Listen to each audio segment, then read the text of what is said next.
আপনার বাড়ি করে দিন পানি ঢুকছে, আপনাদের অবস্থা এখন কি? বিশ্বাস করেন ভাই, আমরা করে বড় বড় বেঙ্গা পাইছে, বড় বড় গাড়ু বেন, উন্দালে উন্দালে পানি। আচ্ছা পানি ভাই 3 দিন ধরে করই বাধা দিয়ে খাইয়া ফের চালাইলাম, জীবন বড় কষ্টে বেদনাদায়ক। আর যে বড় বড় ব্যাংকের ডাক। আচ্ছা শুনলাম নাকি আপনাদের বাড়িতে কোনো মাছ ঢুকছে?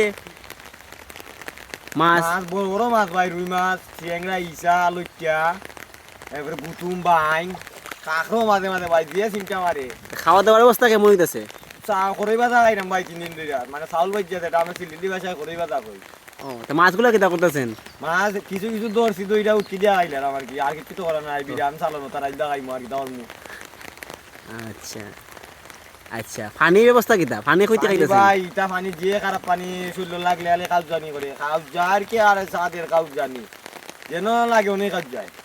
ও ডাক্তার ডাক্তার দেখাইছেন নি না? না ভাই, ডাক্তার ভাই যাই কিতা এই দিন মাঝে এই পানি খাঞ্জি সব দিকে তেমনি যাইবে, আমি খালি পানি আমরা। এটা পানি আর পানি। আর কিছু জানার আছে নিবা তোমার? জানার আছে পানির থেকে বাঁচার জন্য কোনো ধরনের পরিকল্পনা নিছেন নি আপনারা? না ভাই না, আর খিতা নিমু যে সব দিকে জলাবদ্ধতা সৃষ্টি হয়েছে, বাংলাদেশ সরকার উন্নয়ন করছে ঠিকই কিন্তু জলাবদ্ধতা তৈরি করে রাখছে। আচ্ছা ভালো।